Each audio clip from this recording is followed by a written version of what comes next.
Hello guys, welcome to MFC creations. അപ്പോൾ PostgreSQLനെ കുറിച്ച് പഠിക്കുന്ന മൂന്നാമത്തെ വീഡിയോ ആണ് ഇത്. കഴിഞ്ഞ വീഡിയോയിൽ നമ്മൾ എങ്ങനെയാണ് ഒരു ടേബിൾ ക്രിയേറ്റ് ചെയ്യുന്നതിനെ കുറിച്ച് പഠിച്ചു. എന്താണ് കൺസ്ട്രെയിൻസ്, അതുപോലെ തന്നെ എന്താണ് പ്രൈമറി കീ, ഏതൊക്കെയാണ് different types of data types, ഇത്രയും കാര്യങ്ങളാണ് നമ്മൾ കഴിഞ്ഞ വീഡിയോയിൽ നോക്കിയിട്ടുള്ളത്. അപ്പോൾ അത് മിസ് ചെയ്തിട്ടുണ്ടെങ്കിൽ ഞാനിവിടെ ലിങ്ക് ഇവിടെ ഐ ബട്ടണിൽ കൊടുക്കാം. ആദ്യം പോയിട്ട് അത് ഒന്ന് കാണുക, എന്നിട്ട് ഈ വീഡിയോയിലോട്ട് തിരിച്ചു വരാം. നമ്മൾ ഇന്ന് നോക്കാൻ പോകുന്നത് നമ്മൾ ക്രിയേറ്റ് ചെയ്ത് വെച്ച ടേബിളിലോട്ട് എങ്ങനെ ഡാറ്റ ഇൻസേർട്ട് ചെയ്യാം എന്നുള്ളതിനെ കുറിച്ചിട്ടാണ് നമ്മൾ ഇന്ന് നോക്കാൻ പോകുന്നത്. അപ്പോൾ ഞാൻ എൻ്റെ കമാൻഡ് പ്രോപ്പർട്ടി ഞാനിവിടെ ഓപ്പൺ ചെയ്ത് വെച്ചിട്ടുണ്ട്. അതിനകത്ത് /d അടിച്ചു കഴിഞ്ഞാൽ എനിക്ക് കാണാൻ എൻ്റെ എംപ്ലോയി എന്ന് പറയുന്ന ഒരു ടേബിൾ ഇതിനകത്തുണ്ട്. ഇനി ഞാൻ ഈ എംപ്ലോയി ടേബിളിലോട്ട് ഡാറ്റ ഇൻസേർട്ട് ചെയ്യാൻ പോവാണ്. അതിനായിട്ട് ഇൻസേർട്ട് ഇൻറ്റു ടേബിൾ നെയിം, എൻ്റെ ടേബിൾ നെയിം ഇവിടെ എംപ്ലോയി എന്നാണ്. ദെൻ നമ്മൾ ആ ടേബിളിനകത്തുള്ള ഫീൽഡുകൾ ഓരോന്നായിട്ട് കൊടുക്കണം. നമുക്ക് അതിൽ ആദ്യത്തെ ഫീൽഡ് ഐഡിയ ആണ്. നമ്മൾ കഴിഞ്ഞ വീഡിയോയിൽ പറഞ്ഞിട്ടുണ്ട് അത് ഓട്ടോ ജനറേറ്റിംഗ് ആണ്, ഓട്ടോ ഇൻക്രിമെൻറ്റിംഗ് ആണ്. സോ നമ്മൾ അത് ഇവിടെ സ്പെസിഫൈ ചെയ്യേണ്ട ആവശ്യമില്ല. അടുത്തായിട്ട് വരുന്ന നെയിം ഫീൽഡാണ്. നെയിം കഴിഞ്ഞാൽ പിന്നെ ഇമെയിൽ ഉണ്ട്. ദെൻ ഡേറ്റ് ഓഫ് ബർത്ത് കൂടെ അതിൽ വരുന്നുണ്ട്. ഓക്കെ, ഇത്രയും ഫീൽഡ് നമ്മൾ ആദ്യം സ്പെസിഫൈ ചെയ്ത് കൊടുക്കാം. എന്നിട്ട് അതിലോട്ട് വാല്യൂസ് ഇൻസേർട്ട് ചെയ്യാനായിട്ട് വാല്യൂസ് എന്ന് എഴുതിയിട്ട് ബ്രാക്കറ്റ് ഓപ്പൺ ചെയ്യാം. ആദ്യത്തെ വാല്യൂ, അതായത് നെയിം ഏതാണെന്ന് കൊടുക്കുക. ഞാനിവിടെ ജോൺ എന്ന് കൊടുത്തു. ദെൻ ഇമെയിൽ john@gmail.com എന്ന് കൊടുത്തു. ഡേറ്റ് ഓഫ് ബർത്ത് നമ്മൾ അതിൻ്റെ ഡാറ്റ ടൈപ്പ് ഡേറ്റ് എന്നാണ് കൊടുത്തിട്ടുണ്ടായിരുന്നത്. സോ നമ്മൾ ആദ്യം അതിവിടെ സ്പെസിഫൈ ചെയ്യാം. എന്നിട്ട് ഡേറ്റ് ഓഫ് ബർത്ത് കൊടുക്കുക. ഞാനിവിടെ 1990 01 എന്ന് കൊടുത്തു. ദെൻ ബ്രാക്കറ്റ് ക്ലോസ് ചെയ്യുക, സെമിക്കോളോടെ എൻ്റർ അടിക്കുക. ഓക്കെ, ഇപ്പോൾ നമുക്കിവിടെ കാണാം ഇൻസേർട്ട് 1, അതായത് ഒരു റോ നമ്മൾ ഇൻസേർട്ട് ചെയ്ത് കഴിഞ്ഞു. ഞാനിന് കുറച്ചുകൂടെ വാല്യൂസ് ഇൻസേർട്ട് ചെയ്യാൻ പോവാണ്. സോ ഇൻസേർട്ട് ഇത് കൊടുത്തു. ദെൻ വാല്യൂസ് നെയിം ഞാൻ ഡോയ് എന്ന് കൊടുത്തു. Then email do@gmail.com. Then date of birth date 97 okay 0509 എന്ന് കൊടുത്തു. ഓക്കെ, അടുത്ത റോ ഇൻസേർട്ട് ചെയ്തു. ലാസ്റ്റായിട്ട് ഒരു റെക്കോർഡും കൂടെ ഞാൻ ഇൻസേർട്ട് ചെയ്യാൻ പോവാണ്. ഇൻസേർട്ട് ഇൻറ്റു ദെൻ വാല്യൂസ് ഞാൻ എന്ത് കൊടുക്കും? സോ ഓക്കെ, റോസ് എന്ന് കൊടുത്തു. Rose email rose@gmail.com. Date of birth ഞാൻ ഡേറ്റ് 1997 09 എന്ന് കൊടുത്തു. ക്ലോസ് ചെയ്തു. ഓക്കെ, ഞാനിപ്പോൾ 3 റെക്കോർഡ്സ് എൻ്റെ എംപ്ലോയി ടേബിളിലോട്ട് ആഡ് ചെയ്തിട്ടുണ്ട്. ഇനി ഞാനിപ്പോൾ ആഡ് ചെയ്തിട്ടുള്ള ഇൻസേർട്ട് ആയിട്ടുള്ള റെക്കോർഡ്സ് കാണാൻ വേണ്ടിയിട്ട് select star from table name employee semicolon enter അടിക്കുക. ഓക്കെ, ഇപ്പോൾ നമ്മുടെ എംപ്ലോയി എന്ന് പറയുന്ന ടേബിളിലുള്ള എല്ലാ ഡാറ്റയും ഇവിടെ കാണിക്കുന്നുണ്ട്. നമ്മൾ പറഞ്ഞ പോലെ ID നമ്മൾ കൊടുത്തിട്ടില്ല, പക്ഷേ അത് ഓട്ടോ ജനറേറ്റ് ചെയ്തു.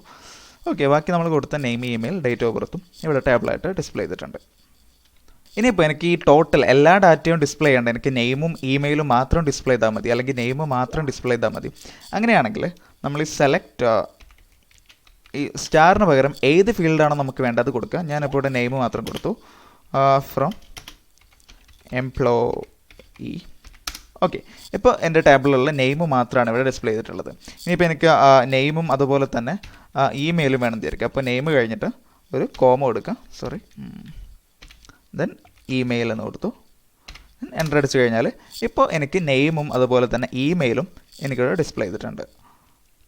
ഇനിയിപ്പോൾ നമുക്ക് ഈ ടോട്ടൽ ഡാറ്റ ഏതെങ്കിലും ഒരു പെർട്ടിക്കുലർ ഓർഡറിൽ ഡിസ്പ്ലേ ചെയ്യണം എന്ന് വിചാരിക്കാം. ഫോർ എക്സാമ്പിൾ പറയുകയാണെങ്കിൽ നെയിമിൻ്റെ അസെൻഡിങ് ഓർഡറിൽ ഡിസ്പ്ലേ ചെയ്യണം മൊത്തം ഡാറ്റ, അല്ലാന്നുണ്ടെങ്കിൽ നെയിമിൻ്റെ ഡിസെൻഡിങ് ഓർഡറിൽ ഡിസ്പ്ലേ ചെയ്യണം. അതിന് വേണ്ടിയിട്ട് യൂസ് ചെയ്യുന്ന കീവേഡാണ് ഓർഡർ ബൈ.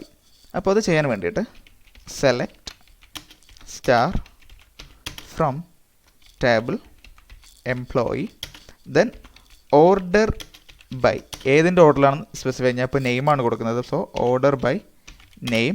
ദെൻ ഏത് പിന്നെ അസെൻഡിങ് ഓർഡറിലാണെങ്കിൽ ASC എന്ന് കൊടുക്കുക, സെമിക്കോളനോട് എൻ്റർ അടിക്കുക. ഇപ്പോൾ എനിക്കിവിടെ നെയിം അസെൻഡിങ് ഓർഡറിൽ ഡിസ്പ്ലേ ചെയ്തിട്ടുണ്ട്. ഇനിയിപ്പോൾ എനിക്ക് നെയിം ഡിസെൻഡിങ് ഓർഡറിലാണ് വേണ്ടതെങ്കിൽ ഈ ASCക്ക് പകരം DESC എന്ന് കൊടുക്കുക. ഓക്കെ, എൻ്റർ അടിക്കുക. ഇപ്പോൾ എനിക്കിവിടെ ഈ എല്ലാ റെക്കോർഡ്സും നെയിം ഡിസെൻഡിങ് ഓർഡറിൽ ഡിസ്പ്ലേ ചെയ്തിട്ടുണ്ട്. ഇവിടെ ഇപ്പോൾ നമ്മൾ ഇവിടെ ഒരു സിംഗിൾ ഫീൽഡ്, അതായത് നെയിം എന്ന് പറയുന്ന ഫീൽഡിൻ്റെ അടിസ്ഥാനത്തിൽ മാത്രമാണ് നമ്മൾ സോർട്ട് ചെയ്തത്. ഇത് തന്നെ മൾട്ടിപ്പിൾ കോളംസ് നമുക്ക് സ്പെസിഫൈ ചെയ്ത് കൊടുക്കാൻ പറ്റും. ഫോർ എക്സാമ്പിൾ എനിക്ക് ഐഡിയും അതുപോലെ തന്നെ നെയിമും ആണ് സോർട്ട് ചെയ്യേണ്ടത് വിചാരിക്കാം. അങ്ങനെയാണെങ്കിൽ എനിക്ക് ആദ്യം ID എന്ന് കൊടുത്ത് കോമട്ട് നെയിം എന്നും കൂടെ കൊടുക്കുക. സോ ആദ്യം ഈ എല്ലാ റെക്കോർഡ്സും IDയുടെ ഇതിൽ സോർട്ട് ചെയ്യും, എന്നിട്ട് നെയിമിൻ്റെ രൂപത്തിൽ നെയിമിൻ്റെ അടിസ്ഥാനത്തിൽ സോർട്ട് ചെയ്യും. ഇതാണ് ഇവിടെ ഈ ഓർഡർ ബൈ എന്ന് പറയുന്ന ക്ലോസ് യൂസ് ചെയ്യുമ്പോൾ നടക്കുന്നത്. ഇനി ഞാൻ ഇതിലോട്ടൊരു പുതിയൊരു റെക്കോർഡും കൂടെ ആഡ് ചെയ്യാൻ പോവാണ്. Insert into employee name email date of birth. Okay, then values ആയിട്ട് നെയിം ജാക്ക്, ഇമെയിൽ jack@gmail.com എന്ന് കൊടുത്തു. Then date of birth, date അവിടെ ഓൾറെഡി എക്സിസ്റ്റിംഗ് ആയിട്ടുള്ള ഒരു ഡേറ്റ് ഓഫ് ബർത്ത് കൊടുത്തു. സെയിം 1990/01/01. ഓക്കെ, പവർ റെക്കോർഡ് ഇൻസേർട്ടായി. ഇനിയിപ്പോൾ എനിക്ക് ഈ ടാബിലുള്ള ഡേറ്റ് ഓഫ് ബർത്ത് മാത്രം ഡിസ്പ്ലേ ചെയ്യാൻ വേണ്ടിയിട്ട് select date of birth,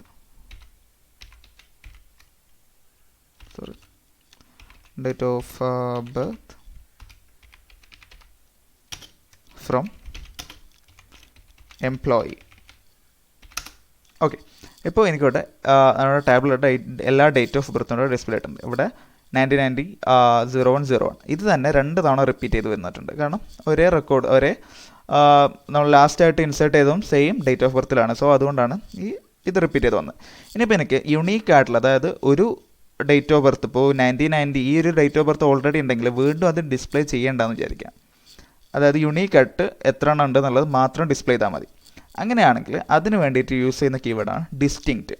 so നമുക്കിവിടെ select distinct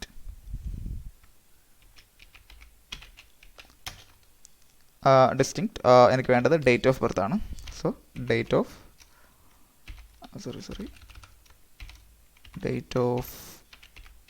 birth from employee. Okay, ഇപ്പം ഇവിടെ 4 എണ്ണം വന്നിട്ടുണ്ട്. പക്ഷേ ഇവിടെ ഇപ്പോൾ 3 റിസൾട്ടേ കിട്ടിയിട്ടുള്ളൂ. കാരണം ഒന്ന് വീണ്ടും റിപ്പീറ്റഡ് ആണ്. അതായത് സെയിം ഡേറ്റ് തന്നെ 2 തവണ വന്നുകൊണ്ട് അതിലുള്ള ഡിസ്റ്റിങ്ക്റ്റ് ആയിട്ടുള്ള ഡേറ്റ്സ് മാത്രമാണ് ഈ ഒരു ക്വറി ചെയ്തപ്പോൾ എനിക്ക് ഔട്ട്പുട്ടായിട്ട് കിട്ടിയത്. ഓക്കെ, അപ്പോൾ ഈ ഒരു വീഡിയോയിൽ നമ്മൾ ഇത്രേ നോക്കുന്നുള്ളൂ. ഇനി അടുത്തൊരു വീഡിയോയിൽ എങ്ങനെ കണ്ടീഷണലി ഡാറ്റ ഫെച്ച് ചെയ്യാം എന്നുള്ളത് നോക്കാം. വേർ ക്ലോസും അതുപോലെ തന്നെ ആൻഡ് ഓർ എന്നീ കണ്ടീഷൻസ് ഒക്കെ വെച്ചിട്ട് എങ്ങനെയാണ് ഒരു ടേബിളിൽ നിന്ന് ഡാറ്റ ഫെച്ച് ചെയ്യുക എന്നുള്ളത് നമുക്ക് നെക്സ്റ്റ് വീഡിയോയിൽ നോക്കാം. അപ്പോൾ അടുത്തൊരു വീഡിയോ ആയിട്ട് വീണ്ടും കാണാം. Thank you for watching.